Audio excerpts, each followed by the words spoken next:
Your phone knows you better than your best friend, and it's using that knowledge against you. I'm Vinayak Gupta, and today we're exposing the dark truth about social media algorithms. These aren't just recommendation systems. They're psychological manipulation machines designed to hijack your brain and keep you scrolling. Here's the terrifying truth about how it works. The algorithm tracks everything. How long you pause on a post, what triggers your anger, what makes you feel insecure. Then it weaponizes that data. Take Mark. He watched one video about taxes. 6 months later, he's deep in conspiracy theories, angry 24/7. Or Chloe. She liked fitness content. Now extreme diet culture is destroying her life. The algorithm doesn't care about your well-being. It only cares about engagement.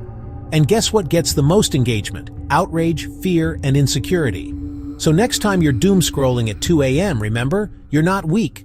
You're up against a system designed by the smartest people on earth to be addictive. The first step to breaking free? Recognizing the game being played.